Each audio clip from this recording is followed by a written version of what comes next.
All right, welcome back to the Spook House. I am joined by director Anthony Cousins. Thanks for joining, Anthony. How you doing tonight? Yeah, thank you for having me. I'm doing good. So I'm doing coverage for Panic Fest, and Frogman Returns was one of the screeners I was sent to watch, and I was very excited to check it out because I saw Frogman maybe less than 3 months ago. Oh wow. Even though I'm a big horror slash cryptid fan, saw the first one, loved it, and I loved Frogman Returns. So how does it feel during this process to have the movie done, you're showing it at festivals, you're getting feedback on it? Is this the funnest part of the movie making process? Ooh, good question. Man, that's tough. The funnest part of the whole process is filming. Like I love being on set. I love getting to see the creatures, work with the actors, like see it come to life after like months and months or years of imagining it.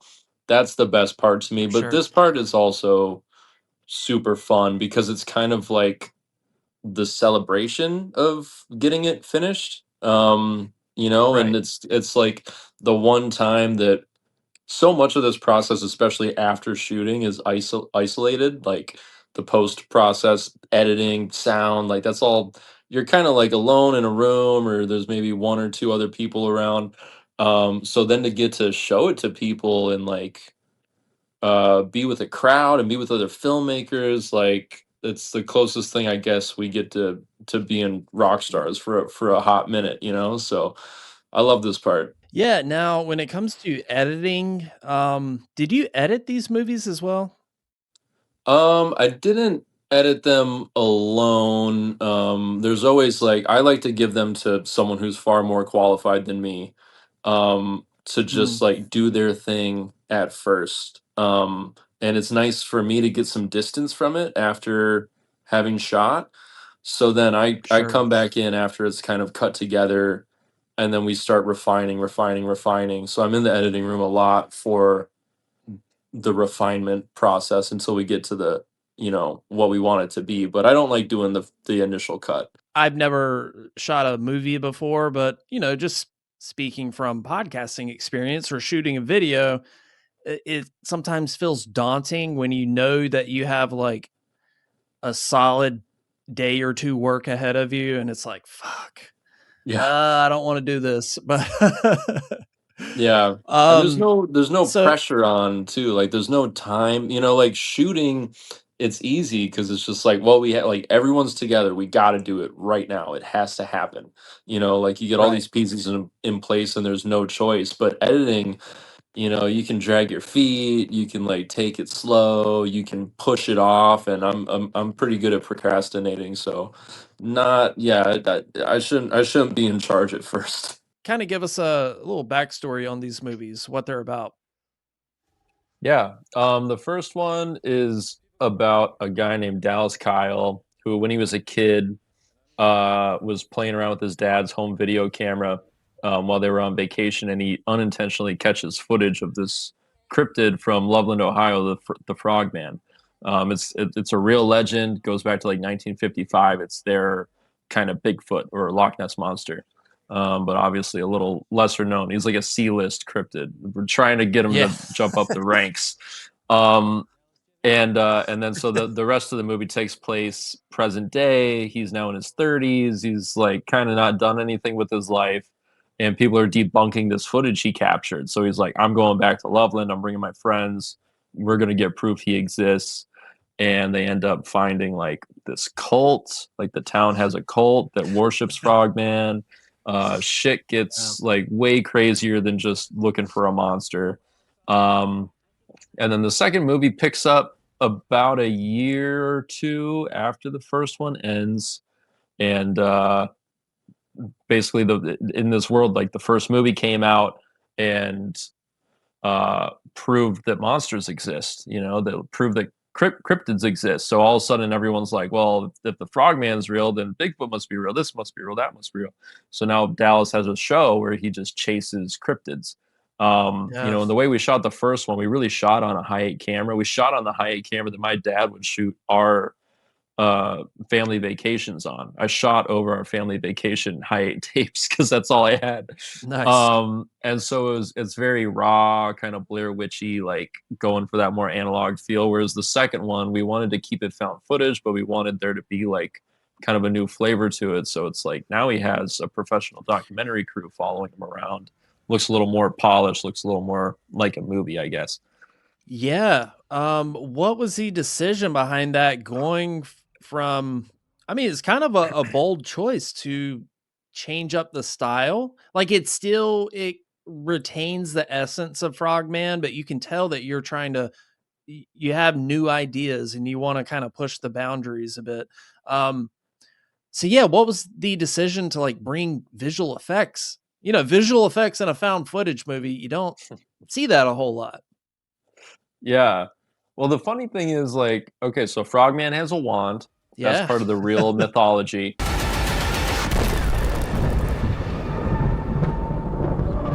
And the funny thing is, we shot the majority of the first movie without him having a wand. I kind of wanted to go in this different direction with it, where it's like a little more like, well, maybe it's just a giant frog, and this like cult kind of imprinted what they wanted to believe onto him, and he's just doing his fucking thing. And then it was like, we got to have the wand. At some point, it was like, what were we thinking not having the wand? That's like one of the most unique things about this cryptid. So we added Yeah. it later, and now, ironically, that is the crux of the entire second movie. Like the wand is at the center of the story. So with that, you got a frog with a wand. You got to do some VFX, unfortunately. So I think Yeah, the I yeah. think the first movie had maybe, I don't know, no more than 10 VFX shots in it, maybe less. And Uh-huh. the sequel has, I think, about 130 VFX I mean, I thought they VFX looked shots. great, man. Like the portals opening and stuff. I was like, "Oh shit, we're doing this? Okay, this is kind of cool." Thank you. Yeah. Yeah. Yeah, I mean, our team, and peers who, like, headed up the VFX, it's just unbelievable the work that they did. I think our movie looks a lot more expensive than it was because of his work. Yeah, dude, I loved it. Have you always been like a horror movie kind of guy? Yeah, as long as I can remember. I mean, Yeah. it's What are funny, some I've been watching, some home videos for inspiration on a new found footage project I'm doing, uh-huh. and there's, like, video of me at, like, 3 years old, maybe 4 years old at Christmas, and I'm, like, opening presents, and it's, like, books about vampires, and Nice. my dad's filming me, and he's like, "Oh, wow, that's you were just watching vampire movies all last week. How'd they know?" And I'm like, "What vampire movies was I watching when I was, like, 3 or 4 years old? What are you talking about?" So I think it Wow. goes back further than I can remember. Yeah, I was just at my grandma's house the other day and I found my old journal from kindergarten and I was talking about a Halloween party I was excited for and I was dressing as Jason because I like scary stuff. And I'm like, yeah, it's just always been there. So yeah, Yeah, you're like a lifelong horror fan. What are some of your favorite horror movies? Modern um, or, classic? yeah, well, The Fly is my favorite movie of all time. Love that Ah, movie. kind of see some Um, influence in Frogman. Like yeah, I think some of the makeup? for sure. I think that my love for that movie kind of, like, leaks into everything I do a little bit, as does my love for Lovecraft, and in particular The Shadow over Innsmouth, which, the first Frogman movie takes big inspiration from. The Evil Dead, that's one of my favorite Oh, movies of all time, and probably my favorite horror movie, and it's the movie that made me realize, like, I wanted to try making movies too. It was like the right. first movie I ever watched where I was like, "Whoa, this was clearly not made by, like, a studio or Hollywood. Like, this was made by friends in the woods. Like, you can feel it while watching it." And I wanted to do that, the second I saw that movie. So Yeah, it's kind of an exciting time for filmmaking right now. It's almost like there's a changing of the guard from the old Hollywood studio system. I mean, you look at movies like, Skinamarink or Frogman or In a Violent Nature, Backrooms that's coming out. Like these mhm. or like Talk to Me, YouTubers turned horror filmmakers. as long as you have a vision and a drive, you don't really need the studio system. Yeah, there's really nothing in anyone's way except, your own ambition. And like, if you've got enough to see a movie to the finish line or not, which is awesome. I think like what you're talking about, it's kind of a counterculture that's rising because Hollywood is getting so sterile. In Yeah. like the stories that they're telling, they're getting like really formulaic, but also visually, I think movies are just getting uglier and uglier with every year. Like it's so hard like I just rarely ever see a movie in theater that has like a look to it. And then I watch Yeah. something just like random from the 90s, like mid 90s, that was just shot, with like natural daylight. I'm like, oh my God, this looks like a movie, just because it wasn't color corrected to shit. And like, you're just like letting light do what it does, and you're not trying to like even everything out. So I think there's this counterculture that's happening of, people wanting independent film because, one, it's like different perspectives, and stories that aren't getting like, um, just too many cooks in the kitchen, like Yeah. watering it down. And then also it's got like a more handmade feel to it. Like there's like thumbprints on it that you can feel. And I think people people want art that feels like it was made by a person, like, Sure. Yeah. which Hollywood's just not giving us as much as they used to. Yeah, I heard the term for the lighting that you're talking about, Netflix lighting.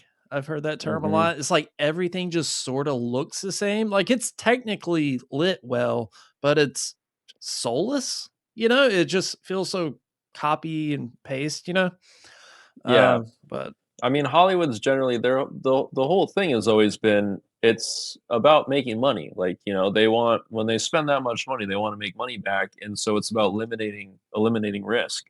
And like now, eliminating risk is just like make everything look this like okay, these are all doing well. Let's just keep doing that over and over and over. And it's just like a replication machine.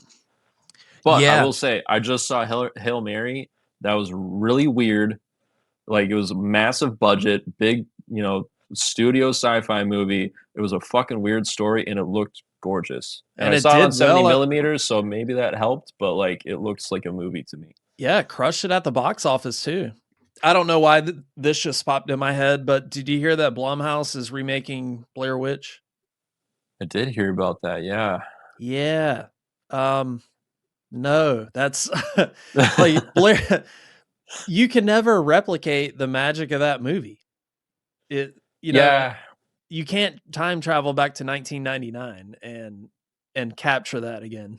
yeah. I mean, I agree. I have this theory that like you could remake anything if you got the right person at the right time with like the right vision. Like, like something that seems untouchable, like Jaws. I'm gonna say it. I think you get the right person, you could do an update of Jaws. I But could like see that. it's got to be like lightning in a bottle. And I think it's the same with the Blair Witch. I think there is like more stories to tell in that world. But the trick with the Blair Witch is like the same problem I have with Halloween, which is why we love them and why they're classics and why they're masterpieces is they're so unbelievably simple. Yes. They're crazy, crazy simple. Yeah. And every time you try to build on that or expand upon that or remake it and add a little bit more, like you're losing it, Right. It's like you're just like you're putting too much dressing on something that's supposed to be like very plain. Yeah. And that's to say, like, I love Book of Shadows. I think Book of Shadows is like a fucking Hey. blast. Is it a Yeah. good Blair Witch movie? I don't know, but like I have a damn good time watching it. And I even like Rob Zombie's remake of Halloween because at least the dude was trying to do something. Like, whether you Well, like it I or not, well, it's you like lost me there, but I hear what you're saying. No, I get it. it's because he didn't well, I don't know. All right, we got to go down that road. Oh, no, it's I'm a okay, man. zombie apologist, but Hey. I like that he at least tried something, compared to like the Nightmare on Elm Street remake. Oh, sure. That I watched that movie and I'm just like, why aren't I watching the original? You're Yeah. doing the same things the original did, but worse. Whereas like zombies, whether you like it or not, it's like, well, at least he didn't try to like just do it over again. Yeah, I mean, it is different. No, I mean, that's a whole, segue, but, like, yeah, there's things about it that I like, but, like you said with the original Halloween, it's so simple. There's mystery to the character, and, if you try to explain that away with, like, "Oh, well, he grew up in a shitty background with white trash parents," it's like, well, you kinda demystify the whole thing, but that's just me. Yeah. Um, No, it's yeah. I mean, you're right, and that's how I don't know where you can go with Blair Witch. I really don't, but I'm yeah. curious to see somebody try. I mean, I You don't know know. what? I Give it a go. I finally watched Adam Wingard's 2016 Blair Witch. Like, they already remade it, and, Hmm. not amazing, but by the end of it, I was like, "This is pretty good." It's about as So good yeah, as it could be, I guess. yeah. I mean, they went for it. It's not bad. It Yeah, doesn't give me the same feeling that the original does, but I mean, those last 20 minutes or so, I think are fucking great. They're super fun. yeah, Feel like I'm in a haunted house. You know. yeah. Did you see the original Blair Witch in theaters? I don't think I did. Well, how Um, old are you, Anthony? I'm 36. Okay, we're about the same age. I'm 38. So yeah, I saw it. I was 11. So yeah, that might have been like, oof, a little too Yeah, young to. Yeah, I don't know, but man, yeah, that was a magical moment in time. That movie. yeah. I remember when it was coming out. I remember everyone talking about it. Oh You know yeah, what blows my mind is I did see Paranormal Activity in theaters, and I can't comprehend how close in time those 2 movies were. It's kinda right? crazy to me because it Eight feels like years. there should have been, like, 20 years between those 2 movies for some reason in my memory, Yeah, and I'm like, yeah, "God, it was less than 10? That's insane." yeah. 8 years apart. Yeah, Yeah, it feels like it. Yeah, it should be 20 or something. But yeah, hey, they're remaking Paranormal Activity as well. By, found footage is back. oh, what's that? Found footage is back. Yeah. The director of Undertone is Yeah. making it, which I enjoyed that movie. I don't know if you saw it. I did, yeah, and I think he's gonna make a great Paranormal Activity movie based Yeah. off that. I'm excited to see what he does. Yeah. Just watching Frogman Returns, it seems like you have a very cohesive vision. And I'm guessing that you have probably a couple sequels lined up, or at least ideas to where you want to take this story. Any hints to where you want to take the third Frogman? Yeah, well, White trash um background. Yeah, yeah, Frogman grew up with an abusive dad. we're gonna see Frogman's tortured childhood and why he's so fucked up, yeah. Oh, fucking I'll Leonard say Skinner plays. Hell yeah. I'm glad that people are picking up on the Evil Dead 2 inspiration that we put into Frogman Returns, and to that effect, I if we can pull it off and we can find the money, because 'cause we're gonna need a lot more money than we made this movie for, I would love for the 3rd Frogman to feel like our Army of Darkness, hopefully. I'm Oh not wow. entirely sure we can keep it in found footage or at least entirely in found footage, but yeah, I'd like to do you watch these 2 movies and, like, there is a cohesion to them, but it's also like we go in such a crazy different direction. And if we could get to do a third one, I'd like to go in a crazier, different direction. I mean, you watch Evil Dead and Army of Darkness, and you don't watch Evil Dead 2 in there, you're like, what the hell happened? Like, this is insane. How Right. did they get here? So to me, Frogman 2 is like our transition into like doing something even crazier. But like I said, that's maybe a little down the road because it's bigger than we have the means for right now. And there's a couple other Frogman universe kind of spin-off movies that I would like to do in the meantime. One that we're definitely going to shoot this fall. Any potential cryptid crossovers?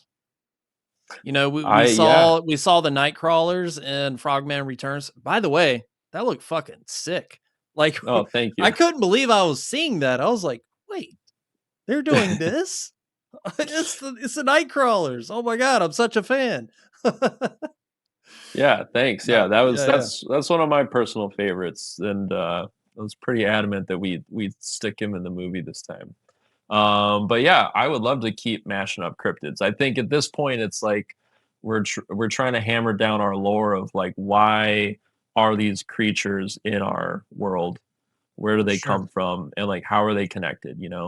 So yeah, the next one I want to do that we're going to shoot this year is about the Kentucky goblins.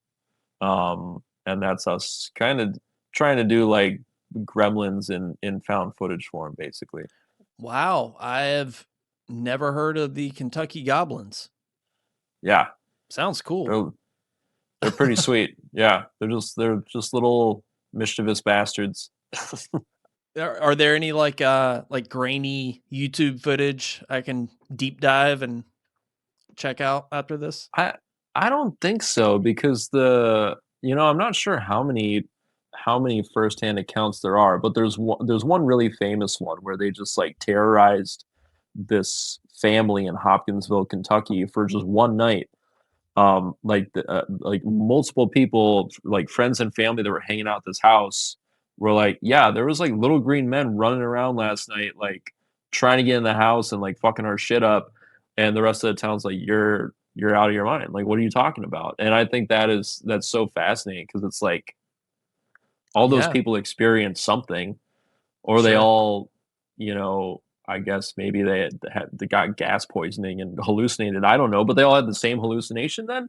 Like, I mean, something happened, but that was, I want to say, in the 50s or 60s.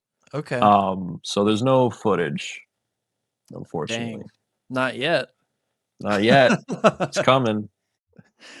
Could you pick out a single cryptid where you can say like I am a firm believer that like gun to my head, yes, it exists. Ooh. No judgment. I have a giant Mothman tattoo on my leg. Uh Oh man, I mean, I want to believe in all of them, but I will say, even though Frogman is one of the crazier ones, there's a Frogman festival in Loveland, Ohio, and yes. I went last year, and this guy talked to me for a while, who's the son of one of the officers that claimed to have seen Frogman back in the 70s. Hmm.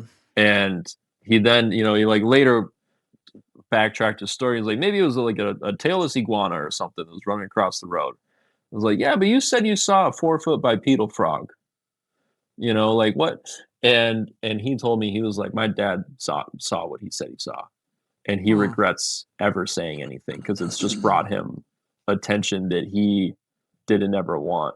And I mean, there's there's usually a story like that around every cryptid. Someone that wishes they wouldn't have said anything. If you look at the person that said they saw something, it's not someone that they're like, oh yeah, he's telling tall tales again. It's always just like some random normal person. Um, so I mean that makes me believe in most of them. But I mean, I got a firsthand account about Frogman, so I think there's a Frogman. Okay. Whatever All that right. means. I don't know if he's got a wand. I don't know God, I hope he if he's does. still there, but there's something going on. And you drive around Loveland, Ohio, and you feel like Frogman's gonna pop out at any moment. I mean, it does feel like the place a frog would live. Yeah, for sure. You know, I have you been watching this dinosaurs Netflix thing? No, no, it Yeah. looks cool though. I want to check it out. Just some of the dinosaurs that we know existed. You know, fucking flying velociraptors. We just accept like, oh yeah, that's them. You know, we know that Yeah, they existed, but somehow we're so convinced that there's no way that, these crazy creatures could be alive. And it's like, yeah. well, there's evidence for the potential for that to happen. Hmm. So yeah, the Mothman doesn't seem too far fetched. No, I don't think so. I don't. Yeah, I don't know why we're like that. I mean, even most of the stuff that people believe in religion, if that was happening now today, I think most people would be like, ah, you're crazy, bullshit, Yeah. but just because you're like brought up being told, no, this happened, Uh-huh. you're like, oh, okay, great, yeah. Yeah, if Bigfoot just, like, existed, well, that's a I think Bigfoot's real. I'll say it. I'll put a stamp on it. But if it was just accepted, there would be Bigfoot in zoos and stuff, and kids would be like, "I don't wanna see Bigfoot. He's boring. I wanna see the tigers," you know? But, like Yeah, and I mean, cryptozoology is like a real study. I mean, there's confirmed animals now, like a platypus, a zebra, um, what else? Gorillas. I mean, these all were cryptids at one point, where it's just like someone was like, "Yeah, I went to this place and I saw this thing," and people are like, Mhm. "Bullshit, that sounds insane," you know. Um, so why not some of these other ones? Yeah. Or look at, like, octopus. They can Yeah, shapeshift and change they can camouflage in a second. yeah. Yeah, How is that's Bigfoot crazier than that? yeah, exactly. But we're just like, "Oh, well, it's octopus. They're Uh huh. there." Yeah. Yep. So, but I digress. Um, well, Anthony, I don't want to keep you too much longer, man, but thank you so much for doing this. I look forward to the full release of Frogman Returns. When is there going to be like a theatrical run for this? I hope so. We're trying. We're having some exciting talks with somebody that could hopefully make that happen, and maybe we like do a one night only or touring road show of a double feature of both movies. That would be Because cool. I feel like maybe Alamo Draft House or somebody like that could do that. yeah, that would be nice. Yeah, I mean both movies back to back are still shorter than most movies that come out these days, so it's not asking much. Yeah, for Um, real. but yeah, we're trying real hard to set that up sometime in 2026 and hopefully streaming by end of 2026. We'll see. But otherwise early next year. Well, Anthony, congrats on all these success, man. I'm rooting for you. I can't wait for people to watch this movie and talk about it. But yeah, thanks so much for doing this, man. Yeah, thank you. All right, take care.